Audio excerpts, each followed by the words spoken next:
बच्चों, आज हम इलेक्ट्रोस्टैटिक्स में गॉस लॉ को स्टडी करेंगे और ये गॉस थ्योरम जो है ये 12th बोर्ड पर्पज से बहुत इंपॉर्टेंट है। कंपटीशन पर्पज से तो केवल इसकी जो है ना डायरेक्ट रिजल्ट इंपॉर्टेंट है, बाकी चीजें जो है बोर्ड पर्पज से काफी इंपॉर्टेंट हैं, क्योंकि अभी तक हमने इलेक्ट्रिक फील्ड के जितने भी फॉर्मूले डिराइव किए हैं उन सभी फॉर्मूलों को गॉस थ्योरम से भी डिराइव किया जाता है और बोर्ड में ज्यादातर वही पूछते हैं, तो बोर्ड पर्पज से वो सब हम आपको करवाएंगे।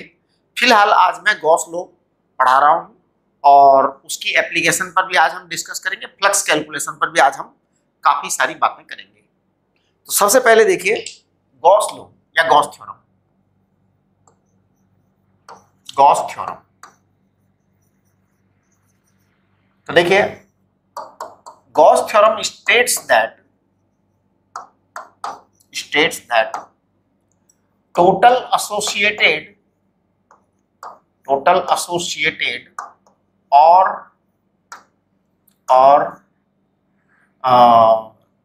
linked total associated or coming out flux or coming out electric flux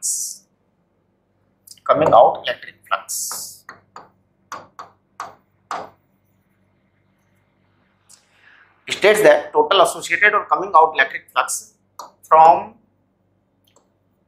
any closed surface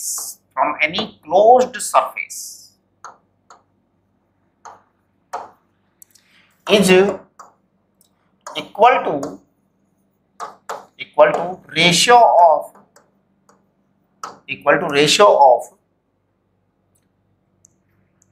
total charge enclosed in the surface, in that surface, है ना, ratio of total charge enclosed in the surface and epsilon naught, ये आपकी Gauss theorem है। तो जैसे मान लो ये कोई एनक्लोज्ड सरफेस है, एनी रेगुलर और irregular, it makes no difference, क्योंकि फ्लक्स जो होता है ना वो जनरेट जहां से होता है उस पर डिपेंड करता है। मैं अभी आपको समझाऊंगा। तो अगर मान लो यहाँ पर कोई Q1 चार्ज रखा है, यहाँ कोई Q2 चार्ज रखा है, यहाँ पर कोई Qn चार्ज रखा है, तो H पर Gauss law phi outgoing flux, outgoing net flux, net electric flux. आप इलेक्ट्रिक फ्लक्स लिखिए क्योंकि इलेक्ट्रिक फ्लक्स ही है। तो it is equal to phi electric sigma q upon epsilon naught. Sigma q upon epsilon naught को हम लिखेंगे Q1 plus Q2 plus Qn upon epsilon naught. ये आपका गॉस थ्योरम है, राइट। अब इस गॉस थ्योरम का हम सिंपल प्रूफ करते हैं, क्योंकि वो पूछते हैं, है ना। वो क्या कहते हैं? वो कहते हैं give a simple proof of Gauss theorem. Simple proof में वो क्या करते हैं कि एक चार्ज को फ्लक्स निकलवाते हैं टोटल। तो देखिए simple proof,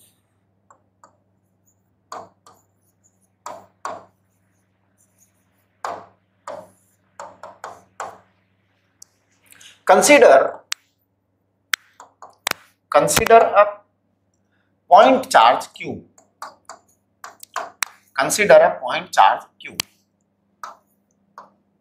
We will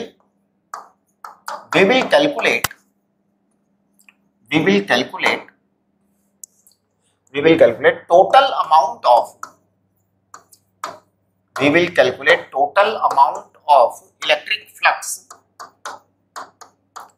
flux being generated by this charge capital Q in the surrounding।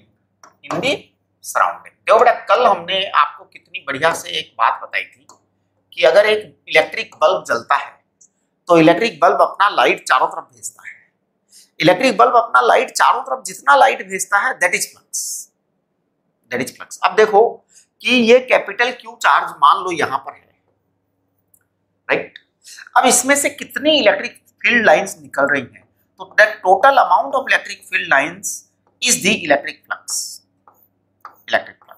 अब आप इसमें से जो इलेक्ट्रिक फील्ड लाइन निकल रही है ना, वो हमेशा कांस्टेंट होंगी। जैसे बल्ब में से जो लाइट निकलती है वो फिक्स है, चाहे आप बल्ब के पास खड़े हों, चाहे दूर खड़े हों, चाहे और दूर खड़े हों, या चाहे आप बल्ब से अत्यंत दूर खड़े हों, तो भी बल्ब से तो उतनी ही लाइट निकल रही है।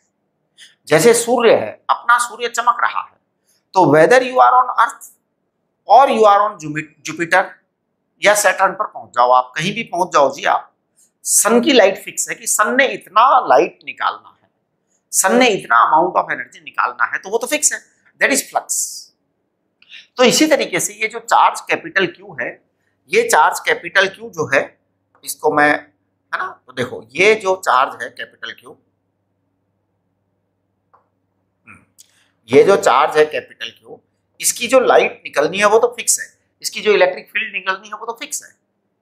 तो आप चाहे इसके ऊपर छोटा गोला बनाओ, चाहे बड़ा गोला बनाओ, जैसे आप इसमें एक छोटा सा गोले से इसको पैक करो, तो भैया इस गोले से निकलने वाला फ्लक्स सेम होगा, इस गोले से निकलने वाला फ्लक्स सेम होगा, इस गोले से निकलने वाला फ्लक्स सेम होगा, और आप इसमें से चाहे कोई इर्रेगुलर सरफेस बना दो, इसमें से निकलने वाला फ्लक्स सेम होगा, है ना।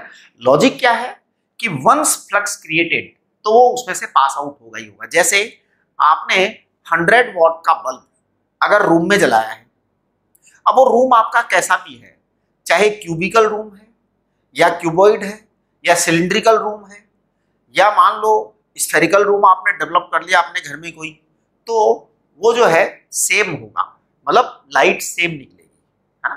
तो देखिए इसको आप इस तरह से करिए, if once electric flux lines created, if once electric flux lines, एक मिनट जरा, हाँ, if once electric flux lines created by the charge,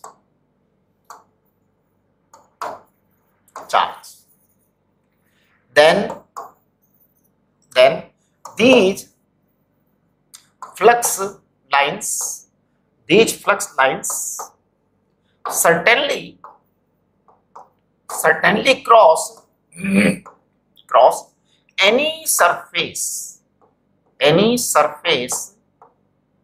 surrounding or enclosing the charge,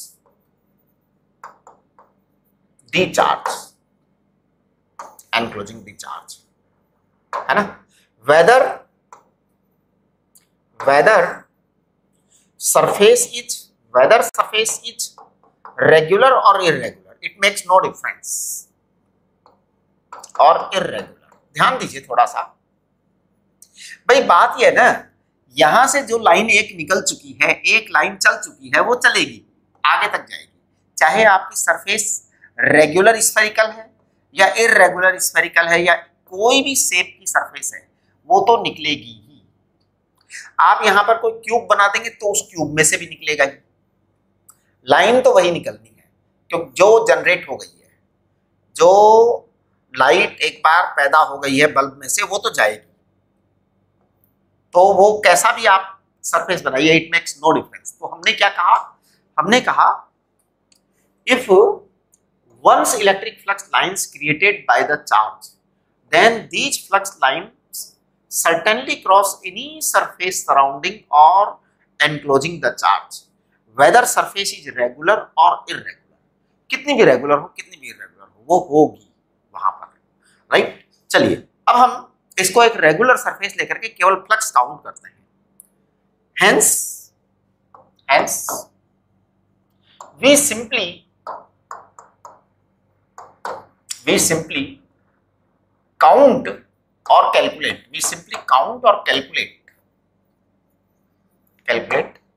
amount of electric flux created by the charge. ध्यान दीजिए, तो हम कुछ नहीं करेंगे, केवल एक चार्ज से कितनी लाइन निकली वो पता करेंगे हम, क्योंकि अगर वो पता कर लिया तो वही फ्लक्स होने वाला है, वही गॉस थ्योरम होने वाला है। तो ध्यान दो, मैंने क्या किया, यहां पर एक कैपिटल क्यू चार्ज लगा दिया और आर्बिट्रेरी रेडियस का एक स्फीयर बना दिया जिसमें इस चार्ज को बंद कर दिया, है ना? तो R is radius of a sphere enclosing the point charge capital Q. Point charge capital Q. Now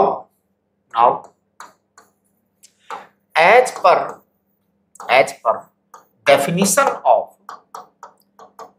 definition of electric flux, phi equal to integration E vector dot dA। ध्यान दीजिए, इसको हम कहेंगे integration E dA cos theta. अब ध्यान दो आप, E dA cos theta, तो मैं एक छोटा सा पोर्शन यहां लेता हूं, dA पोर्शन, हल्का सा dA पोर्शन। अब ये जो dA है ना बेटा, सर्टेनली इस dA की डायरेक्शन इधर होती है, तो दैट इज dA वेक्टर, ये प्लस चार्ज है तो इसका इलेक्ट्रिक फील्ड भी इसी डायरेक्शन में होगा, राइट? तो मैं ये कह दूंगा कि इट इज E वेक्टर। तो E vector and dA vector both have same direction, है ना? E vector and dA vector both be in same direction, दोनों का डायरेक्शन सेम है, देयरफॉर फाई आपका आ जाएगा इंटीग्रेशन E dA cos 0 का मतलब 1। E को हम बाहर निकाल सकते हैं क्योंकि स्फेरिकल सरफेस की जब हम काउंट करते हैं तो वो जो है कांस्टेंट ही होगा सबके लिए। तो मैं कहूंगा phi equal to E integration dA मतलब पूरे सरफेस का एरिया। अगर स्फेरिकल सरफेस है तो नेचुरल है कि 4πr² आपका फ्लक्स आएगा, राइट? ओके, अब देखिए ये जो है ये मैं कल भी कर चुका था, आपको ध्यान होगा, वही चीज हम आज बता के कर रहे हैं। कल बिना बताए किया था, कल डायरेक्ट लिख दिया था हमने, है ना? हाँ, 4πr²। तो आप देखिए 4πkq आ गया, 4πkq आ गया। एक बार है ना, केवल यही है ना ऑब्जेक्टिव में पूछ दिया था, फाई इक्वल टू 4πkq। अब आप देखिए है तो सेम चीज बस, लेकिन कई बच्चे छोड़ आए थे क्योंकि ज्यादातर लोगों ने यही याद कर रखा था कि Q/ε0 into Q, so that is Q/ε0। It means total amount of the flux created by any charge capital Q। It means एक minute, sorry, it means any charge capital Q, creates total electric flux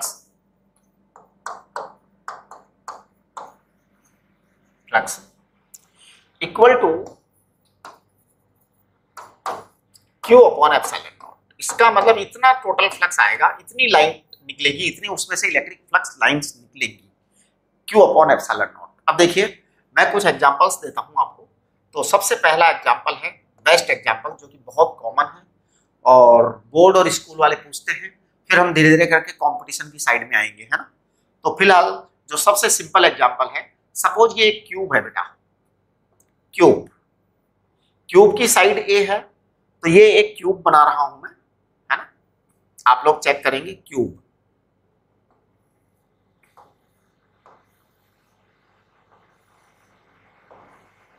ये cube की side ए है, okay. हमने यहां पर एक capital Q charge डाल दिया है, कैपिटल क्यू चार्ज रख दिया, राइट। अब ये कैपिटल क्यू चार्ज क्या करेगा, अपने चारों तरफ इलेक्ट्रिक फ्लक्स लाइंस क्रिएट करेगा, है ना। तो टोटल फ्लक्स कितना होगा, टोटल फाई इक्वल टू आएगा q upon epsilon naught, okay. As the charge is placed at the centre, एकदम सेंटर पर, एकदम सेंटर पर, इसलिए सारी फ्लक्स लाइंस बराबर बराबर जाएंगी, डिस्ट्रीब्यूट सिमेट्रिक होगी, क्योंकि सेंटर पे रखा है। अगर सेंटर से थोड़ा इधर उधर रख देते तो एसिमेट्रिक हो जाती। टोटल तो इतना ही होता है, टोटल तो हर हालत में इतना ही होगा, चाहे कुछ भी हो, है ना। लेकिन डिस्ट्रीब्यूशन अलग अलग हो सकता है। जैसे मान लो कि हमने किसी एक दीवार पर बल्ब जला रखा है, तो जिस दीवार पर बल्ब जला रखा है उसके जो सबसे सामने वाली दीवार है, सबसे एग्जैक्ट सामने वाली, उस पर लाइनें ज्यादा आएंगी, उस पर प्रकाश ज्यादा आएगा, पीछे वाली दीवार पर प्रकाश कम आएगा, है ना। तो ये डिस्ट्रीब्यूशन का मामला हो सकता है। अब देखिए यहाँ पे क्या है कि flux because of one face, flux because of one face, एक फेस से कितना फ्लक्स निकलेगा। तो देखो क्यूब में 6 फेसेज होते हैं, 6 फेसेज होते हैं, तो फाई टोटल को 6 से डिवाइड करो, फाई टोटल डिवाइडेड बाय 6, तो आपका क्यू अपॉन 6 एप्सिलॉन नॉट आ गया। ये आपका एक आंसर आ गया। तो अगर हमने क्यूब के सेंटर पे रखा तो, लेकिन अगर मान लो मैं इस फ्लक्स को क्यूब के सेंटर से बदल करके और किसी और जगह रखूं, जैसे मान लो ये मैंने क्यूब बनाया, देखना ये एग्जांपल 2 है, मतलब अलग अलग एग्जांपल है, बहुत सारे साहब, कोई नियम ही नहीं है, अनलिमिटेड एग्जांपल्स हैं, इनफाइनाइट एग्जांपल्स, बस वो आपके सोचते जाओ और आप करते चले जाओ, है ना। तो देयर इज नो लिमिट। देखिए आप, ये क्यूब है। अब अगर इस चार्ज को मैं यहां पे रख दूं, instead of putting eight the centre of the cube, I am putting the charge at the centre of one face of the cube. मैंने चार्ज को यहां रख दिया। अब यहां रख दिया तो ये जो चार्ज की लाइनें हैं ये इस तरह से निकलेंगी, इस तरह से निकलेंगी चार्ज की लाइन, राइट। अच्छा, अब जब चार्ज की ये लाइंस इस तरह से बाहर निकलेंगी, ऐसे ऐसे ऐसे ऐसे, तो देखो क्या होगा, आधी लाइन तो ऊपर निकलेगी और आधी लाइन नीचे निकलेगी, आधी लाइन नीचे निकलेगी। तो पता है मैं क्या कहूंगा, फाई टोटल, टोटल तो मैं हमेशा इतना ही बोलूंगा, टोटल जो फ्लक्स पैदा होगा किसी भी चार्ज से वो तो हमेशा क्यू अपॉन एप्सिलॉन नॉट ही होगा। But beauty but phi of cube, phi of cube, जो क्यूब है उसके अंदर जो फ्लक्स इस केस में आएगा वो आधा आएगा, आधा ऊपर के ऊपर निकल गया, क्योंकि हमने बल्ब को क्या किया, फेस के सेंटर पे रखा, तो आधा माल ऊपर आधा माल क्यूब के अंदर, तो ये क्यूब 2 अपॉन एप्सिलॉन नॉट है। अब देखिए यहां क्यूब में मैं एक बहुत ही इंपॉर्टेंट बात करने वाला हूं। अगर मैं इसका नाम A B C D E F G H रख दूं, है ना। देखिए मैं थोड़ा अलग कलर से रख देता हूं, यहां पे रख देता हूं ई एफ जी एच, करेक्ट, और ये ए बी सी डी है, ओके। अब पता है मैं क्या बोलूंगा, मैं यहां पर ये बोलूंगा कि flux from A D H E, A D H E equal to flux from E F B A, it is equal to flux from F G C B, F GCB, it is equal to flux from HGCB, HGCB। थोड़ा सा आप देखने की कोशिश करें, बात को समझें। ये चार्ज यहां रखा हुआ है। अब इस चार्ज के जो ये दीवारें खड़ी हैं चार्ज, जैसे मान लो मैं अपने रूम की छत पर, मैं अपने कमरे की छत पर एक बल्ब जला दूं, कमरे की छत पर बल्ब जलाया है ना, छत वाला बल्ब। अब छत पर बल्ब जला हुआ है ना, तो पता है क्या होगा, वो बल्ब की लाइट आएगी तो जो चारों दीवारें हैं उन पर बराबर बराबर आएगी। अगर मेरा रूम क्यूबिक है तो लेकिन जो नीचे वाली दीवार है उस पर थोड़ा सा कम आएगी, तो मैं कह दूंगा कि these 4 are greater than 5 ABCD, जमीन वाली, क्योंकि वो थोड़ा दूर है ना, थोड़ा दूर है, इस पे थोड़ा ज्यादा आएंगी।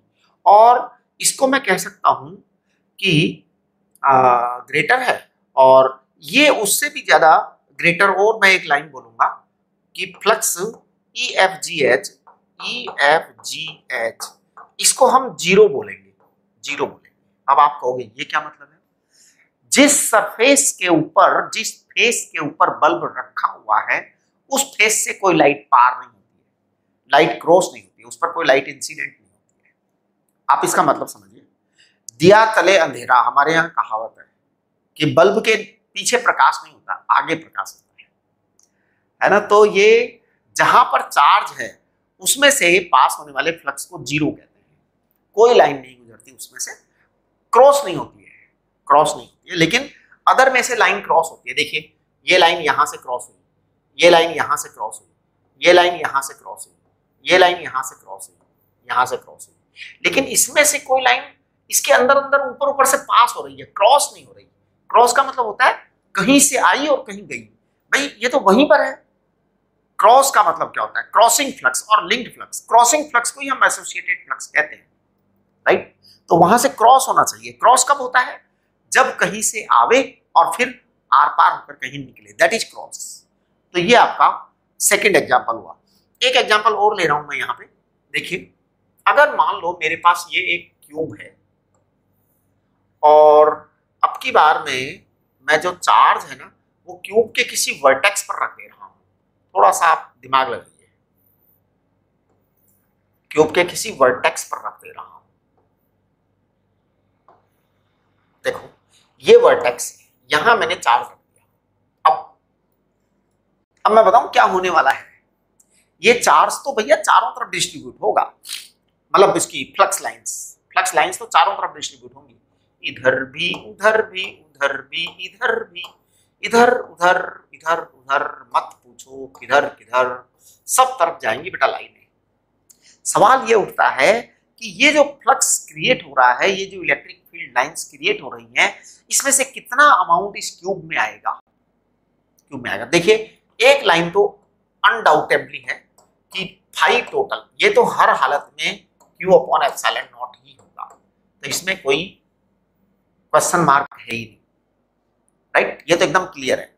अब बात आ रही है कि हमारा इसमें से जो निकलेगा वो कितना है। तो देखिए 5 फ्रॉम द क्यूब, यहां से जो निकलेगा वो है Q/8ε0। आप कहोगे वाह सर आपने तो सीधे कह दिया Q/8ε0। लॉजिक क्या है? लॉजिक मैं देता हूं। देखो ये जो एक क्यूब है ना, इसको आपने ध्यान से देख लिया। अब मैं क्या कर रहा हूं, इस चार्ज को पूरी तरह एनक्लोज करने के लिए, पूरी तरह बंद करने के लिए इसके चारों तरफ क्यूब बना रहा हूं जिससे पूरा चार्ज पैक हो जाए। तो I want to pack entire charge. तो बेटा देखो ये एक क्यूब है, मैं इस क्यूब के ऊपर एक क्यूब रख देता हूं, क्यूब के ऊपर एक क्यूब, समझ रहे हो ना?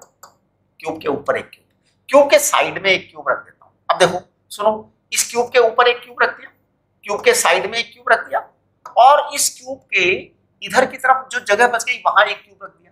कितने क्यूब हो गए? 4 क्यूब हो गए, 4 क्यूब हो गए, करेक्ट। ये 4 क्यूब तो साहब सामने वाले हो गए, अभी 4 पीछे भी तो होगा, तो 4 इसके पीछे होंगे, राइट। तो देखिए ये 4 क्यूब तो मैंने सामने वाले रखे हैं साहब, जो आपको सामने से दिखाई देंगे, 4 क्यूब, इधर वाला और इधर वाला और इधर वाला, ये 4 क्यूब आपको सामने से दिखाई देंगे। ये 4 क्यूब इसके पीछे भी होंगे। टोटल नंबर 8 क्यूब से इस चार्ज को पैक किया जाएगा। तो इसका मतलब इस चार्ज का जो सारा फ्लक्स हो रहा है वो 8 क्यूब्स में डिवाइड हो रहा है। और जब ये 8 क्यूब्स में डिवाइड हो रहा है तो हम कहेंगे इसको Q/8ε0। ये आपका आ गया। अब यहां पर भी अगर मैं थोड़ा सा इनके नंबरिंग करूं तो देखो मैं एक बार नंबर कर रहा हूं इनके ऊपर A B C D, A B C D, इसको मैं कह दूंगा ई एफ जी एच, ऐसे मैंने नंबर कर दिया है ना। सॉरी ये यहाँ पर है एच, एच यहाँ पर है। अब देखो मैं यहाँ पता है क्या बोलूंगा, मैं बोलूंगा five E F G H, five E F G H, E F G H equal to five, E F G H equal to five E F B A, E F B A. थोड़ा सा देखना जरा, आप दीवारों को check करो, एक एक दीवार का नाम लिख रहा हूं मैं, ई एफ बी ए दीवार का नाम लिखा, और मैं लिख रहा हूं E H D A, E H D A इस दीवार का नाम लिखा और इसको जीरो कह दिया। ए मतलब इन तीनों दीवारों का फ्लक्स मैंने जीरो कह दिया, जीरो कह दिया, क्योंकि ये दीवार जो है तीनों की तीनों ये चार्ज से एडजेसेंट है, एडजेसेंट वॉल से फ्लक्स जीरो निकलता है, करेक्ट। तो ये जीरो हो गया। अब देखिए आगे five five A B C D, A B C D it is equal to five F G C B, F G C B it is equal to five, एक मिनट जरा कौन सा होगा, ये होगा जी एच सी डी, मतलब H G C D, H G C D ये होगा, and it is equal to q upon 24 epsilon naught. ध्यान दीजिए क्यू अपॉन 8 एप्सिलॉन नॉट के तीन टुकड़े कर दिए, क्योंकि जो Q upon 8 epsilon not flux through the cube है उसके तीन टुकड़े कर दिए तो ये 24 एप्सिलॉन नॉट हो गया। ये वाली बात जो है ना आपको पूरा पूरा समझ में आ जाना चाहिए। इसके बाद में मैं बात करता हूं इलेक्ट्रिक फ्लक्स में। देखो ये आपका जो है ना फॉर्मूला चार्ट आप एक बार देखिए, फॉर्मूला चार्ट में आपको इलेक्ट्रिक फील्ड लाइंस की डेफिनेशन दी हुई है, properties of electric field lines दी हुई है, और ये सारी इलेक्ट्रिक फ्लक्स की सारी बातें की हुई है। Electric flux associated with circular ring को भी कैलकुलेट किया गया है, मतलब फॉर्मूला दिखा गया है। ये गॉस लॉ के बारे में कुछ बातें कही गई है ना, ये थोड़ा सा आप समझ लीजिए ये बातें क्या है, बहुत इंपॉर्टेंट बातें हैं। तो देखिए गॉस लॉ के बारे में सबसे पहले तो गॉस लॉ की डेफिनेशन दे दी, वो तो ठीक है। फिर इसके बाद पहला पॉइंट है flux through Gaussian surface is independent of the position of the charges and flux depends only on amount of total charge inside the surface. देखिए ये बहुत ही इंपॉर्टेंट स्टेटमेंट है। जैसे कोई भी गॉस लॉ है, गॉस थ्योरम है, गॉस थ्योरम मतलब गॉस सरफेस है, इसको कहते हैं Gaussian surface, any Gaussian surface, any Gaussian surface. अब इसमें आपने चार्ज को चाहे यहां रखा हो, चाहे आपने सेंटर पे रखा हो, चाहे आपने दो चार चार्ज जो है ना टुकड़े टुकड़े करके रखा हो, कुछ भी रखा हो, है ना, चाहे आपने क्यू बाई थ्री तीन जगह अलग अलग रख दिए हो, कोई फर्क नहीं पड़ता जी। आपका टोटल चार्ज जो है ना अगर क्यू है तो हर हालत में flux Q upon epsilon not होगा, और वो पोजीशन पर भी डिपेंड नहीं करता है चार्ज की, whether you put it at the centre और कहीं भी। इसका कारण है ना, इसका कारण है बिल्कुल बल्ब वाली अप्रोच है कि जैसे बल्ब होता है ना हमारा, बल्ब पर कोई इफेक्ट नहीं पड़ता, बल्ब पर कोई इफेक्ट नहीं पड़ता, उसी तरह से हमारे इस चार्ज पर भी कोई इफेक्ट नहीं पड़ता।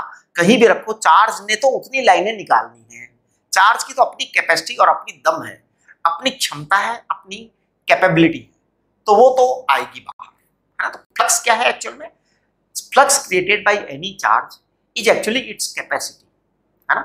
कुछ चीजें आपको ध्यान रखनी है, इलेक्ट्रिक फ्लक्स स्केलर क्वांटिटी है, इसकी कोई डायरेक्शन वगैरह नहीं होती, अमाउंट होता है, कैलकुलेशन होता है।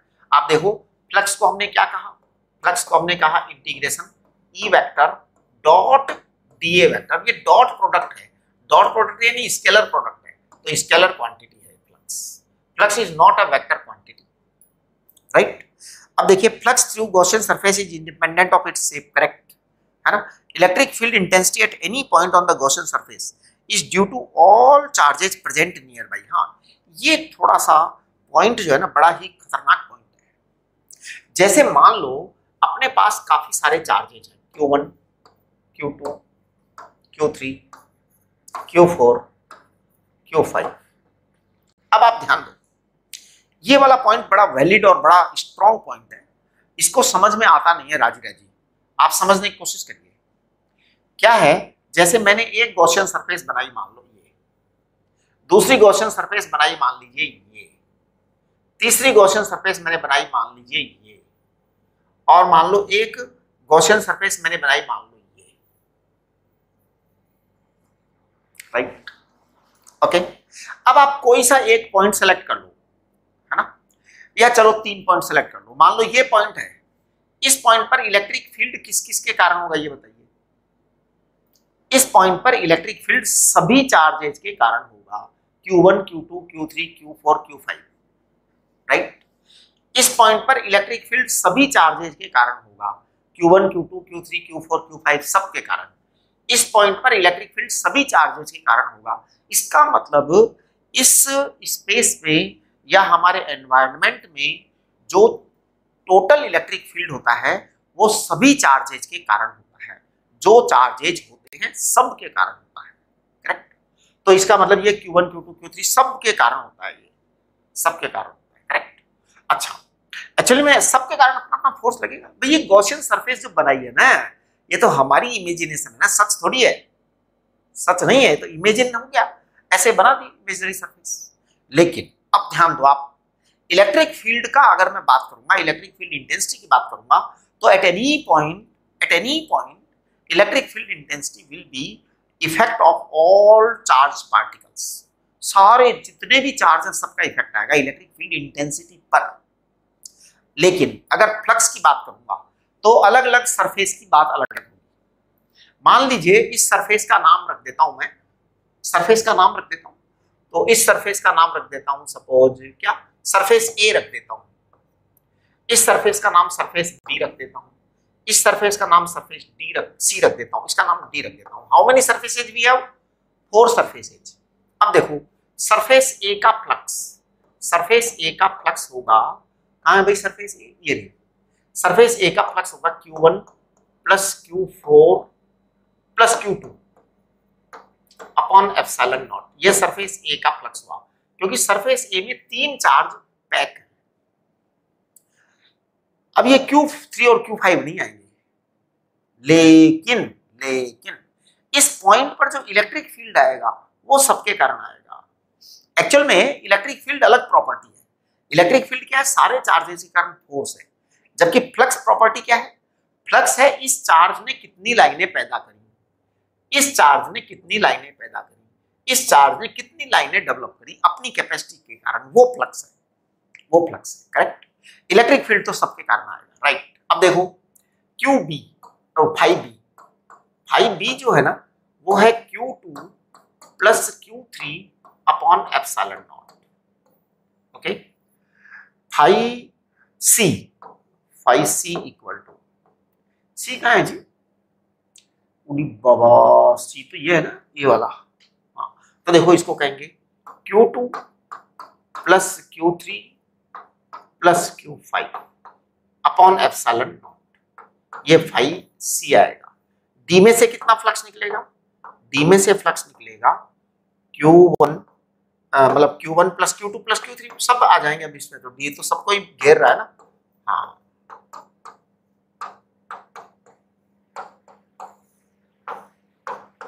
राइट। एक्चुअल में फ्लक्स में और इलेक्ट्रिक फील्ड इंटेंसिटी में बड़ा भारी डिफरेंस है। इलेक्ट्रिक फील्ड इंटेंसिटी जो होता है ना किसी भी पॉइंट पर, वो आसपास के सारे चार्जेस का इंपैक्ट होता है, जितने भी चार्ज हैं उनका। और फ्लक्स जो होता है वो तो अलग अलग सरफेस है, आपने कितना पैक किया है उतने में से जो निकल रहा है वो उसकी प्रॉपर्टी है चार्ज की, राइट। उसका इलेक्ट्रिक फील्ड से कोई लेना देना नहीं है, एक बात। नंबर 2, हम एक और बात बता देना चाहते हैं यहां पर कि किसी भी सरफेस में फ्लक्स इनकमिंग फ्लक्स को हम नेगेटिव कहते हैं और आउटगोइंग फ्लक्स को हम पॉजिटिव कहते हैं। हमेशा फ्लक्स आउटगोइंग इज पॉजिटिव, हर हालत में, हर सरफेस के लिए ये बात होगी कि इनकमिंग फ्लक्स को हम नेगेटिव कहेंगे और आउटगोइंग फ्लक्स को हम पॉजिटिव कहेंगे, हर हालत में ऐसा ही होगा। चलिए नेक्स्ट, आपके पास में ये आ गया। अब हम इसके बाद की बात करेंगे कि जैसे एक दो चीजें और हैं इसमें, फाई अगर जीरो हो तो सपोज फाई जीरो है तो फ्लक्स जीरो हो जाए तो क्या होगा? फ्लक्स जीरो हो जाए तो क्या ई वेक्टर जीरो होगा? मे और मे नॉट बी, है ना? फ्लक्स जीरो है तो ई वेक्टर मे और may not be zero, may not be zero, क्योंकि फ्लक्स जीरो तो देखो ऐसे हो जाता है, अगर मान लो ये सरफेस है, हमने इसमें एक प्लस क्यू चार्ज रख दिया, एक माइनस क्यू चार्ज रख दिया, तो फ्लक्स क्यू के कारण पॉजिटिव फ्लक्स आया, माइनस क्यू के कारण नेगेटिव फ्लक्स आया, और टोटल मिलाकर के जीरो हो गया, तो फ्लक्स तो टोटल जीरो हो गया, लेकिन इलेक्ट्रिक फील्ड जीरो नहीं हुआ। अगर आप यहां पर इलेक्ट्रिक फील्ड निकालेंगे तो बिल्कुल जीरो नहीं है।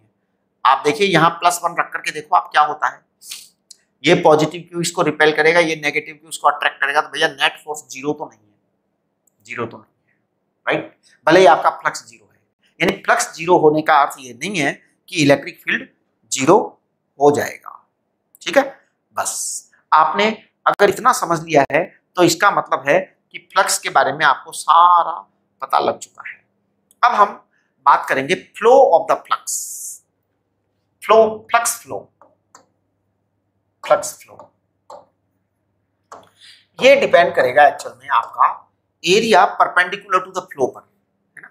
तो ध्यान दो, ये आपका जैसे मान लो इलेक्ट्रिक फील्ड बह रहा है, इलेक्ट्रिक फील्ड या इलेक्ट्रिक फील्ड लाइंस बह रही है, पानी बहता है वैसे इलेक्ट्रिक फील्ड लाइंस बह रही है। अब सवाल ये उठता है इलेक्ट्रिक फील्ड लाइंस तो बह रही हैं, लेकिन अब इस लाइन के कारण कितना फ्लक्स निकलेगा? उसका एक सिंपल डेफिनेशन है, आप हमेशा फाई को लिखेंगे ई vector dot A vector, E vector dot A vector से आपकी सारी कैलकुलेशंस हो जाएंगी। बस आपको ये ध्यान रखना है कि एरिया वेक्टर किधर है, एरिया वेक्टर उस सरफेस के परपेंडिकुलर है। तो देखो यहाँ पर कुछ एग्जांपल्स हैं, आप ये देखिए, do your self, question number 16, है ना? देखो ध्यान दो, आपका फॉर्मूला चार्ट ओपन करिए, फॉर्मूला चार्ट,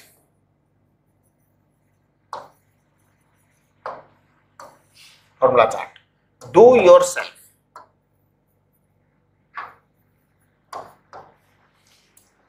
है ना? तो फॉर्मूला चार्ट है इसका, क्वेश्चन नंबर 16 चेक करेंगे आप, क्वेश्चन नंबर 16। देखो ये क्वेश्चन नंबर 16 जो है ना, ये बहुत ही इंपॉर्टेंट क्वेश्चन है। इन्होंने क्या कहा, there exist uniform electric field ऐसा। अब आपको calculate the flux of electric field through the surfaces bound by the following curves. बहुत ही जबरदस्त सवाल है। सबसे पहले तो ई वेक्टर की जो वैल्यू दे रखी है ना, मैं उसको लिख देता हूं। आप देखो तो मैंने वैल्यू लिख दी है ई वेक्टर की, क्या? 3i cap plus 4j cap plus क्या है 5k कैप। ये बेटा इलेक्ट्रिक फील्ड इंटेंसिटी की वैल्यू दे रखी है इन्होंने, वेक्टर क्वांटिटी है तो वेक्टर दिया है, बिल्कुल ओके। अब इन्होंने हमारे को 3 जो है ना कर्व दे रखे हैं और बोले इसमें से फ्लक्स बताओ, इसमें से फ्लक्स बताओ। तो देखो सबसे पहला कर्व दिया है इन्होंने, सर्कल दिया है, और वो सर्कल दिया है इन्होंने x² प्लस y² बराबर r²। इसे सर्कल की डेफिनेशन बोलते हैं, it is the equation of circle, it is the equation of circle. और ये सर्कल की खास बात है कि ये xy प्लेन में है। So this is what, this is a circle, this is a circle, circle in xy plane, this is circle in xy plane, this is circle in xy plane and of radius r, radius r। मैंने आपको बताया कि area vector की direction उस area के perpendicular होती है। ये xy प्लेन में है तो इसकी डायरेक्शन किधर होगी? इसकी डायरेक्शन जेड में होगी।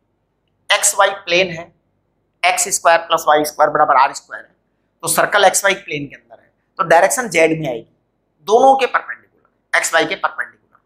इसका मतलब ये हुआ कि एरिया वेक्टर आपका हो गया है πr² j cap, sorry k cap, πr² k cap,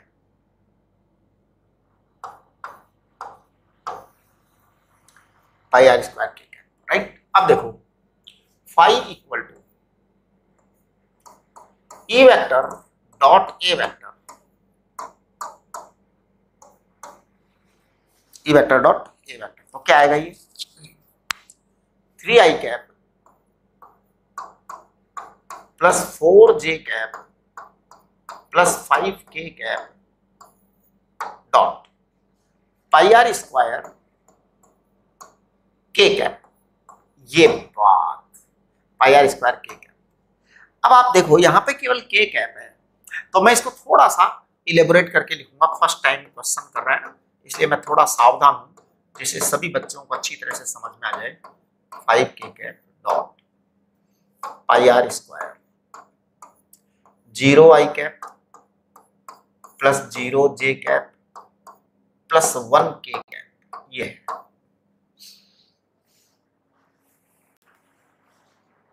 ये है। अब देखो आप क्या होगा, आप इस 0 को 0 से कर दीजिए तो ये 0 आ जाएगा, प्लस 0 से 0 कर दीजिए 0 आ जाएगा, प्लस 5 पाई आर स्क्वायर आपका आंसर आ जाएगा।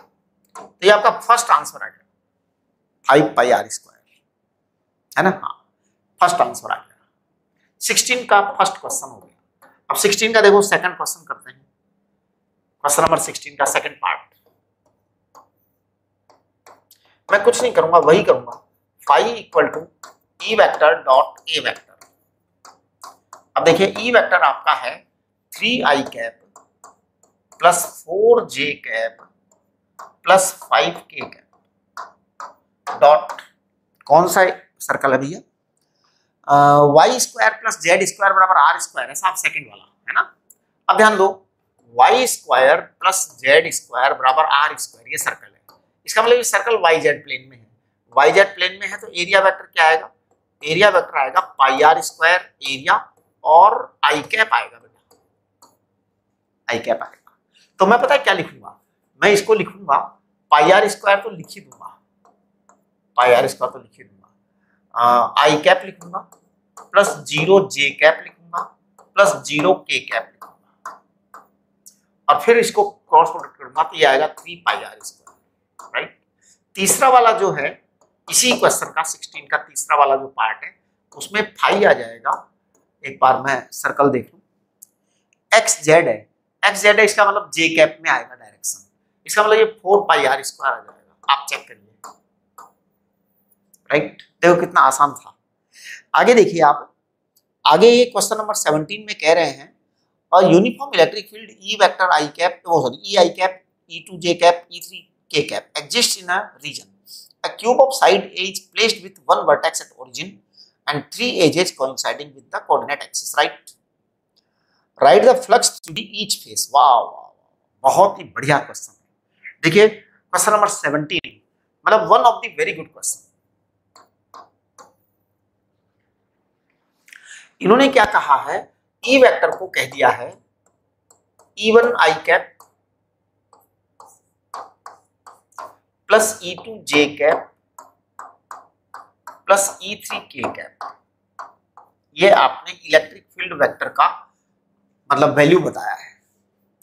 अब इन्होंने क्या है, एक क्यूब बनाया है, तो आप भी क्यूब बनाइए, क्यूब बनाइए जी, क्यूब बनाओ जी। मैं क्यूब बना रहा हूं, क्यूब बनाओ बेटा, क्यूब बनाओ, क्यूब बनाओ। ये क्यूब बन गया। अब पता है इस क्यूब में इन्होंने क्या कहा है, इन्होंने इस क्यूब में ये कहा है कि ये ओरिजिन है, ये ओरिजिन है। अब ये ओरिजिन है तो इसका ये एक्सिस है एक्स और ये एक्सिस है वाई और ये एक्सिस है z, correct. X y and z, ये एक्सिस है। अब आप इस बात पे ध्यान दीजिए कि कौन कौन सी सरफेस का क्या क्या हालात बनने वाला है, किस तरह से फ्लक्स जाएगा। तो ध्यान दीजिए E1i कैप, E1i कैप का मतलब है कि एक्स डायरेक्शन में फ्लक्स E1 है, एक्स डायरेक्शन में फ्लक्स E1 है, E1 है, करेक्ट, ओके। E2j कैप का मतलब वाई डायरेक्शन में जो है ना E2 आपका, सॉरी ये इलेक्ट्रिक फील्ड इंटेंसिटी E1 है, ये E2 है, और के कैप डायरेक्शन में आपका ये E3 है। के कैप डायरेक्शन इधर होता है जेड की डायरेक्शन में, जेड की डायरेक्शन में। अब अगर मैं इन सारी सरफेसेज का अलग अलग अलग अलग विचार करूं, बड़े ध्यान से विचार करूं, तो देखिए क्या घटना घटित होती है ना। तो देखिए मैं सारे का निकाल देता हूं कि कौन कौन सा निकलेगा, कैसे कैसे निकलेगा। करेक्ट। तो एक तो होता है इनकमिंग और एक होता है आउटगोइंग। तो देखिए ये E1 है, इस डायरेक्शन में है, इसका मतलब इधर से आ रहा है, इधर से आ रहा है। बात को समझिए, बात को समझिए। कोई चीज इधर जा रही है, कोई चीज इधर जा रही है, इसका मतलब उधर से आ रही है। एक नियम है, एक दिन मुझे एक व्यक्ति ने कहा कि someone is going to east, someone is going to east. I told certainly he is coming from west. West से आएगा तो ही ईस्ट में जाएगा। कोई भी व्यक्ति इस दुनिया का ईस्ट में जा रहा है, इसका मतलब सर्टेनली वेस्ट से आ रहा है। नॉर्थ में जा रहा है, इसका मतलब सर्टेनली साउथ से आ रहा है। इवन जो है इधर जा रहा है, इसका मतलब इधर से आ रहा है। E2 इधर जा रहा है, इसका मतलब इधर से आ रहा है। और आपका जो E3 है वो इधर जा रहा है, इसका मतलब उधर से आ रहा है। ये तो पक्का है, ये तो पक्का है। तो अब देखो, आप क्यूब है ना, तो क्यूब का सरफेस एरिया ए है। तो बड़ी सिंपल सिंपल सी बातें कह दूंगा मैं। सबसे पहले मैं एक सरफेस का नाम रख देता हूं किसी का, जैसे इसका नाम मैं रख देता हूं 1। देखना मैं सरफेस का नाम रख रहा हूं 1, इसका नाम 2 रख देता हूं, इसका नाम 3 रख देता हूं। तो 3 सरफेस तो आपको दिखाई दे गई है ना। एक इसके पीछे वाली सरफेस होगी कोई, है ना, उसका नाम मैं 4 रख देता हूं, 4 रख देता हूं, है ना, 4। एक जो है ना 4 के सामने वाली एक सरफेस होगी इधर की तरफ, जो आपके साइड में होगी, उसका नाम मैं 5 रख देता हूं यहीं पर, है ना। 5 वाली इस साइड में है और 4 वाली अंदर वाली है, इसको क्रॉस कर देते हैं और ये आपकी 6 नंबर है। अब देखिए मैं फ्लक्स बता रहा हूं आपको। 5 1 को मैं कहूंगा 5 इन है। 5 1 को मैं क्या बोलूंगा, 5 इन बोलूंगा। बिल्कुल अंदर आ रहा है साफ फ्लक्स, तो मैं बोलूंगा -E1 इंटू ए स्क्वायर। 5 1 यानी E1 इंटू ए स्क्वायर और माइनस बोलूंगा क्योंकि इनकमिंग है। इनकमिंग फ्लक्स को हम नेगेटिव बोलते हैं। 5 2 को क्या बोलूंगा, 5 2 दिखाना मेरे को जरा, कहां है भैया, तो ये रहा, ये रहा। इसको मैं बोलूंगा +E2 ए स्क्वायर, +E2 ए स्क्वायर। करेक्ट। 5 1 को मैंने ये बोला ना। 5 3 को पता है मैं क्या बोलूंगा, 5 3 को मैं बोलूंगा E1 इंटू ए स्क्वायर प्लस 5 6 को मैं क्या बोलूंगा, 5 6 को मैं बोलूंगा -E2 इंटू ए स्क्वायर। हाँ, क्योंकि इनकमिंग है 6 के अंदर से। अब देखना 5 4 4 इक्वल टू 4 को मैं बोलूंगा -E3 ए स्क्वायर और 5 को मैं बोलूंगा +E3 ए स्क्वायर। जो बाहर जा रहा है उसको पॉजिटिव कहते हैं, अंदर जो आ रहा है उसको नेगेटिव कहते हैं। ये बात अगर आपको समझ में आ गई है ना, इसका मतलब फ्लक्स का आपको पूरा सीन समझ में आ गया, है ना। 18th क्वेश्चन जो है मैं चाहता हूं आप अपने आप करें, अपने आप करें, है ना। हाँ मैं बताऊंगा, don't worry, I will explain every question. ये फॉर्मूला चार्ट के तो लगभग सारे सवाल मैं कराऊंगा ही कराऊंगा आपको। आपको चिंतित होने की जरूरत नहीं है। लेकिन मैं चाहता हूं कि अब मैंने जैसे ये 2 कर दिए ना, तो इसके बाद में 18 19 20 21 22 एक बार आप ट्राई जरूर करें, है ना। मैं तो करा ही दूंगा सारे, लेकिन आपकी ट्राई के बाद कराऊंगा तो ज्यादा अच्छा लगेगा, राइट। ओके। इसके अलावा मैं आपको एक बात बता दे रहा हूं, इलेक्ट्रिक फील्ड इंटेंसिटी के जो भी फॉर्मूले हमने पहले कूलॉम्स लॉ से डेवलप किए थे, सारे फॉर्मूले हम गॉस लॉ से भी डेवलप करेंगे। तो वो हम एक दिन के अंदर कर देंगे। एक अगला वीडियो आएगा, उसमें सारे फॉर्मूले डेवलप हो जाएंगे गॉस लॉ से। करेक्ट। तो आज के लिए काफी है, थोड़ा सा दिमाग लगाइए आप, आपको समझ में आएंगी बातें, ठीक है। तो आज की नमस्ते।